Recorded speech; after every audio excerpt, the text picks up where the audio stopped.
Black Watch.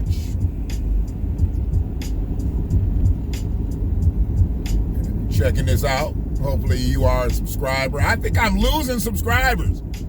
I could have swore I had 378 subscribers before I went to bed last night. Now I got 377. They hate me. They hate me out here. But it is what it is. I've been hated before. I'll be hated again. You know who don't hate me though? Starbucks don't hate me. Well, at least the employees of Starbucks. Starbucks as a company may hate me because I be promoting their shit and smoking hemp and clowning and cussing and all kinds of shit. So they might not like me promoting their product. But I ain't gonna stop until they send me a cease and desist. I don't really promote their shit. I just be motherfucking, drinking their coffee while I'm on video. I guess that is free promotion. That's free marketing. That's marketing dollars that they don't have to spend. Yeah. And speaking of spending marketing dollars, black media is hurt. We not butthurt, we just hurt. We hurting because we're not getting the sponsorship dollars that we should be getting. Black media. I'm not talking about an announcer on a white show or a white-owned show. I'm talking about black-owned media. So, that's what this dose is about. And y'all know I always like to throw color into shit. Y'all don't like it. But I throw color in it for two reasons. One, because we don't live in a gray area. It's all colors and shit. All different shades. Two, I'm keeping score in this bitch. Oh yes, I keep score. Who does something good for you and who does something bad for you, and I keep score. If somebody black do something good for you, I keep score. If somebody black do something bad for you, I keep score. Just like I keep score. If anybody that's non-black and they do good or bad, I keep score. Chalk one up for the Caucasians today. This little girl, she looked like Velma on Scooby-Doo. She was my attendant today, my barista at Starbucks today. And I'm up here raggedy as a roach. Totally forgot my bread. I wore 2 hoodies yesterday. So I looked around. I'm like, why ain't I got my money? And I know it ain't out. It ain't like I didn't lose it. It's at the shop. So I didn't panic. I knew I had a couple dollars on me, like to give them a tip, and then I could just scan my coffee. Well, I get up there and trying to scan my coffee, the shit done logged me out. Because I done tried to get in so many times with my mask on and then do that facial recognition. And if you try so many times, it'll log you out because it's like, ooh, that ain't him, log you out. Starbucks be on that protection. They make sure my points are protected so I can get my free coffees. So they logged me out. I don't know the password, don't know the username, so I couldn't get back in, and I'm right at the window looking stupid. I was like, well, here, hold on a second. So I gave her what would be the gratuity. Didn't have no money, so I had to give her 4 quarters and $1 that was torn off on the edges. It's all the money I got in the car. So then she said, okay, here. And she gave me the car. I was like, okay, so I was like, hold on one second. Because I thought I keep a 20 buried down at the front of my bag. And if I get really broke, that 20 gone, I'm broke. I couldn't even find that 20 at the bottom of the bag. It's in there. I found it after I left. But she gave me the coffee. She's like, no, you go. Just go. And I'm like, but I got to pay for it. She said, nope, just go. She's like, I know who you are. Real shit. White girl. Starbucks. A lot of y'all don't like Starbucks. I get it. Starbucks has some fucked up business practices by some employees, and I think some corporate shit happened. But, they ain't never treated me bad, and they ain't never treated the black collective bad. So, I fuck with Starbucks coffee. That's my Starbucks story for today. That's my white person story for today. Now we about to talk about my racist story of the day. You know you're going to get all that with the black watch, right? You're going to get a black story, a white story, and you're going to get a racist story. So, I fucks with Roland Martin. When Roland goes all in, when he gets the rolling on that black shit, I fucks with Roland hard. I ain't gonna lie. I told you, I used to watch Roland all the time. When he was on one of the smaller networks, well before TV One, he was on one of the smaller networks and he was doing news, journalism, and shit. I used to fuck with Roland back in the day. Followed him on TV One and shit like that. But on this shit right here, this particular situation, Roland got outside of himself to the point where I really need people to understand. He may have a middle of the road message to a lot of people, even to myself sometimes, just because Roland done been there. Roland done tasted that. He done been to some different circles with that journalism shit. You already know I ain't no journalist. I am a broadcaster, but I'm not a journalist. But what I'm saying is, Roland goes hard for black media and has been going hard for black media for years. You know, there's absolutely no reason to ever try to doubt that. Nobody can doubt that. Did y'all see my mask? You see that? That's that birthday shit. That's that birthday shit you get. So anyways, just back. So what Roland had a video and he was talking to a brother, and I'm gonna get that brother's name at the end of this clip, but I want to roll the clip because I really want to talk about what Roland talked about in the clip. Now, hopefully Roland don't cite me for copyright infringement or intellectual property infringement because I'm promoting his clip. I'm promoting what he's saying, and I promote black media wholeheartedly. I'm going to end up tagging him and Joe Budden and Charlemagne the God, because this right here is what black media needs to be talking about. This right here is what black media needs to hear. If we're going to survive out here, this is what we need to hear. I'll even put the link so you can watch the whole motherfucking video, because I watched the whole video of him and his brother. Deep shit about the way they do black media. And if black media don't get what we need out here, because that needs to be part of reparations too. But if we don't get what we need out here, and that needs to be a part of the black agenda too. And if we don't get what we need out here, black media is not going to survive. So we got to figure out whether we want to be sitting out here just talking to each other, or do we want to be talking to the masses? Because we're supposed to be talking to the masses. Why? They use us to talk to the masses. It'd be a white-owned company. They'll use black talent. But how come it can't be a black-owned company with black talent talking to the black masses, talking to all the masses? So yeah, let me get to that. Where I got that thing. Right behind this truck, he dropping salt and different shit like that. So I'm trying to see what's happening. But yeah, we need to listen to brothers like Roland, who's deep in this black media shit. And he knows a lot of this shit. I'm not saying, be honed in on all his shows, because every Roland show ain't for everybody. It is, but it ain't. But this right here, when he's talking about black media, dude, this is it. This is either how we survive or we die. But let me just take a little bit of a piece out of what happened to a brother who, dude, it just pissed me off. So I took this clip for another reason, and you'll know why the other reason is why I took this clip and chose to break this clip out.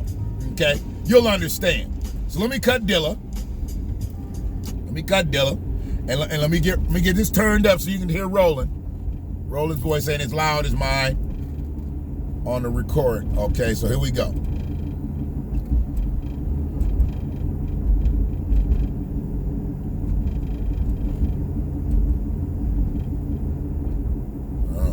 Oh, here we go.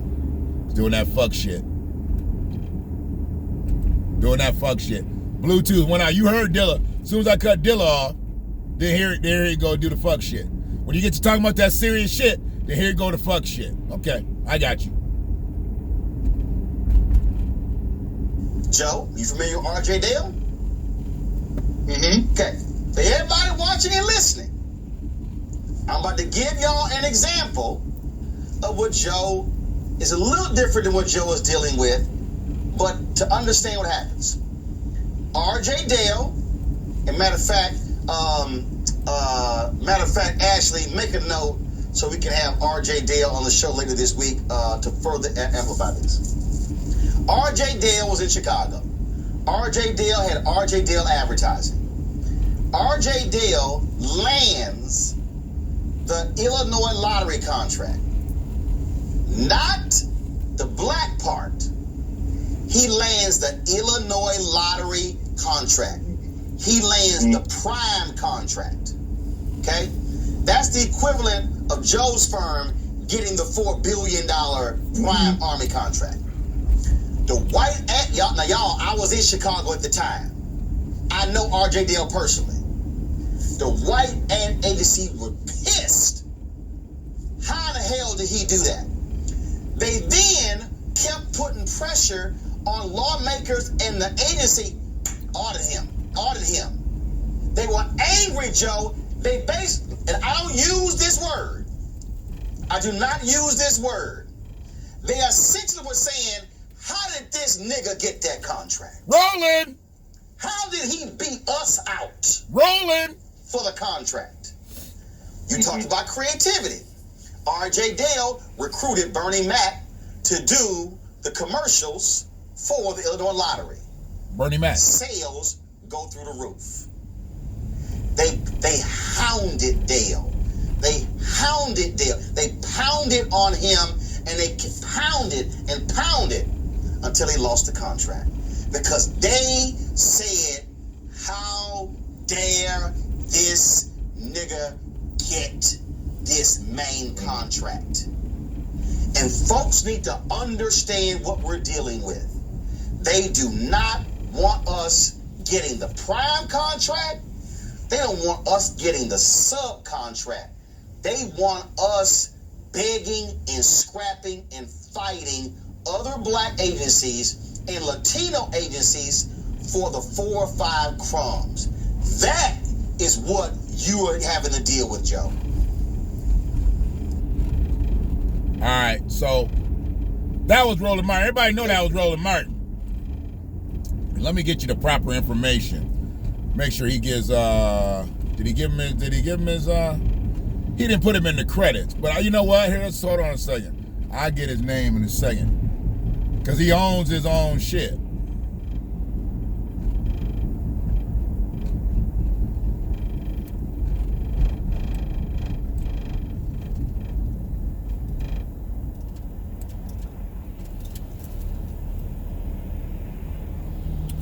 Joe Anthony, founder and CEO of the Hero Group, big ad agency. That's who Roland's talking to. And he had spit crazy ass shit before this and after this about black media, about black ad agencies being able to even cater to black media. See, they don't even want us to be our own ad agency to where we can cater to our own media circles. They don't even want to get us into that, because we still need mainstream ads, not just black ads. We need mainstream ads. They don't even want us to let it be a part of that. And where Roland was going in on, because if we don't get those type of dollars, black media is going to languish.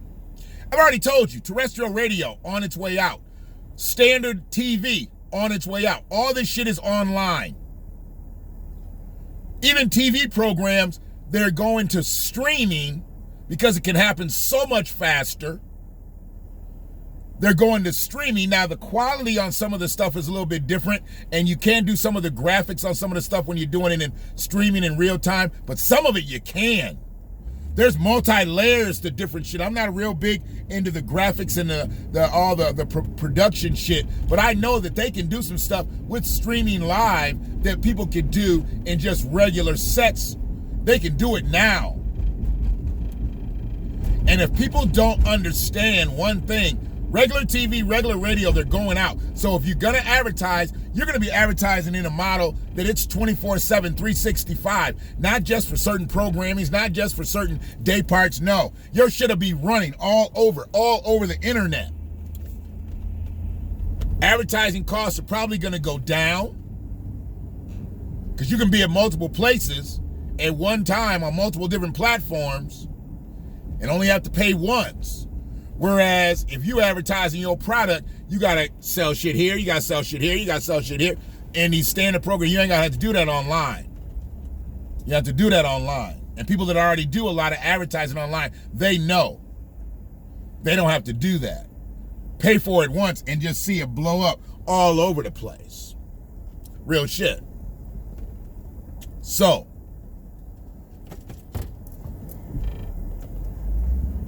what Roland was talking about was how one man's company. I mean, you get the lottery. You get the Michigan State Lottery. I'm in Michigan. You get the Michigan State Lottery. Dog. To get the Michigan State Lottery would be a huge account for people.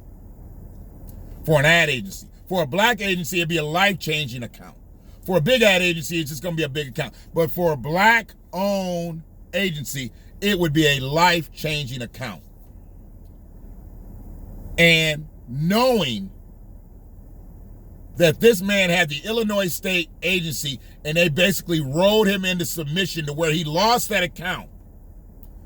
Even though it was him. Even though it was Bernie Mac, the celebrity of Bernie Mac. Bernie Mac being an Illinois resident, a Chicago hometown favorite.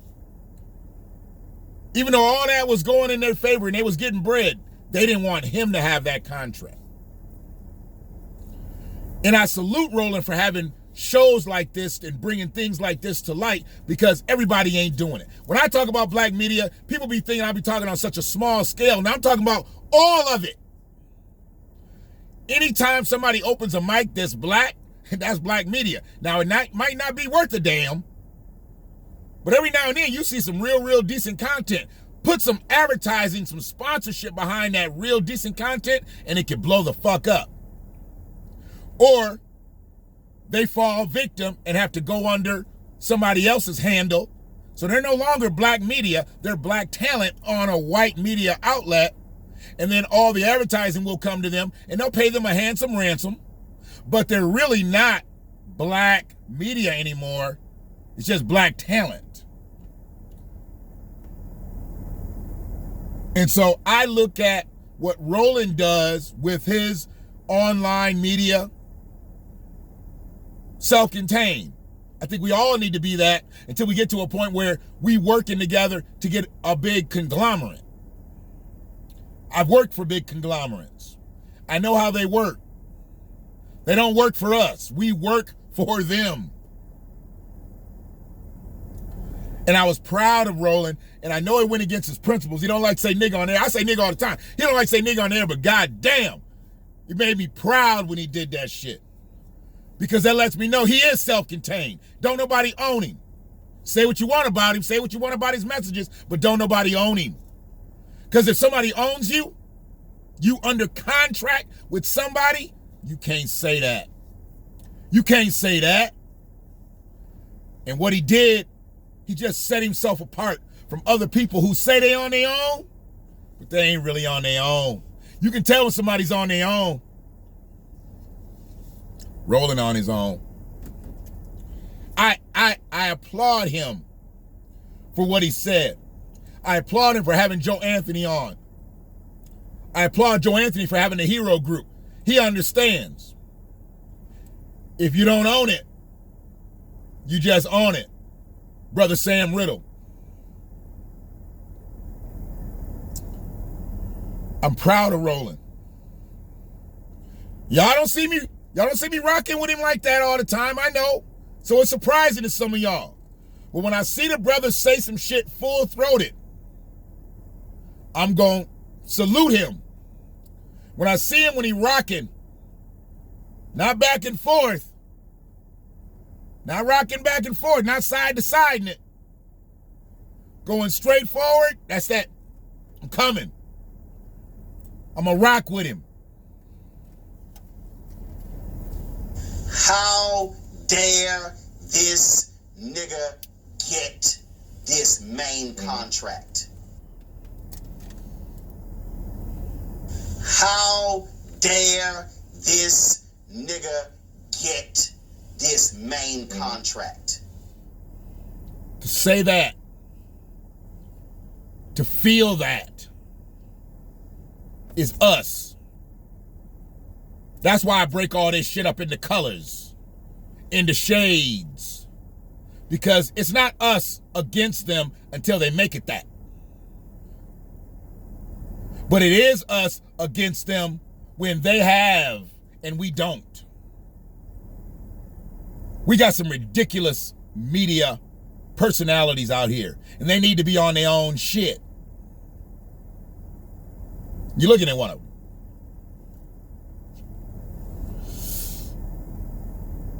But there's so many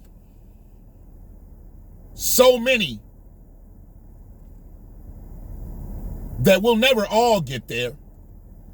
But what if we are given our own platform? And I'm not saying we need to be given, like gifted. I think black media needs to be a part of reparations. If we don't have our own outlets, how do we control our own narratives? Some of y'all ain't really rocking with me on this. I get it. Like, damn, where's he going, man? You know, he ain't cussing a whole lot. And I don't need to cuss on this one a lot. I need to make a little bit more sense to some of y'all folk. I ain't got nothing against cussing. I'm going to be cussing again. But what needs to be understood here, or from this point on, we don't survive unless we get what we need. And we don't get what we need unless we put pressure on the powers that be. Black media is in trouble. Black media been in trouble. There's no shortage of black talent. There's just shortage of black media outlets. So we need to talk to the Byron Allens. Yes, we need to talk to the Magic Johnsons. We need to talk to the Sean Combs. We need to talk to them. They got media outlets. We need to talk to them. Charlamagne the Guy, Joe Budden. We need to talk to them.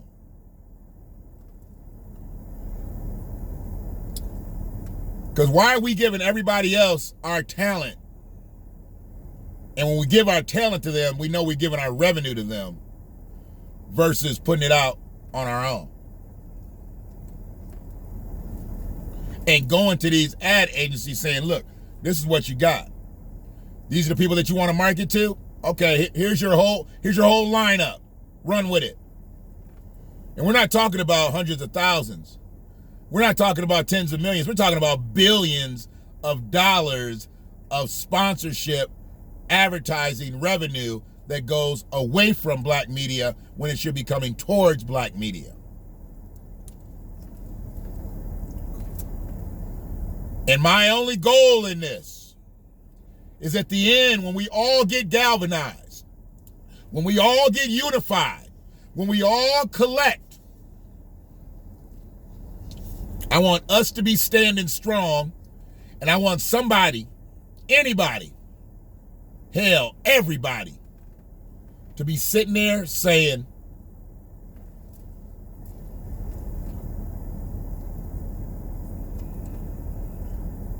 how did this nigga get that main contract? I want people to be saying it.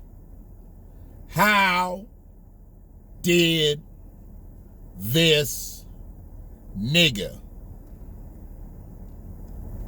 get that main contract? Because that's the ones we need. We need the main contract. We don't need a contract that's only going to pay us sometimes during election years, during the pandemic, during some other catastrophic time. We need contracts that are going to pay us all the time. And at the end of the day, I want people looking at right at us. Right at us. Dare this nigga get this main contract? What? Say it again, Roland. How dare this nigga get this main contract?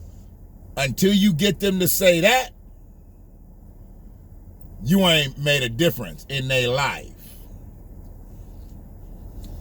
The only way you make a difference in a wealthy, racist white man's life is to take his dollars. Don't nothing else offend him more than you fucking with his money. How dare this nigga get this main contract? It's a Black Watch. And I'm a black man. And I watch shit. And I watch all these media outlets out here use us, abuse us. They're abusive because they're not sharing. They're not sharing what's rightfully ours, and that's the revenue. Hell, we on networks that don't give us the revenue. And I'm speaking mostly for the ones that have thousands and thousands and thousands of subscribers and followers and people that I watch. Because I only got 377. I lost one. I got 377 subscribers. So obviously I'm not speaking just for the faction of people that listen to me and that subscribe to me and that believe in me. I'm speaking of black media as a whole. See, I ain't selfish out here because I know mine's coming. If I didn't think so, I really wouldn't give a fuck. And I'd just go jump on one of them white ships. But I've been on one of them white ships before. Shackled. At the bottom of it. Starving. Gasping for air. I've been there. Spiritually. Now it's time for us to own the ship.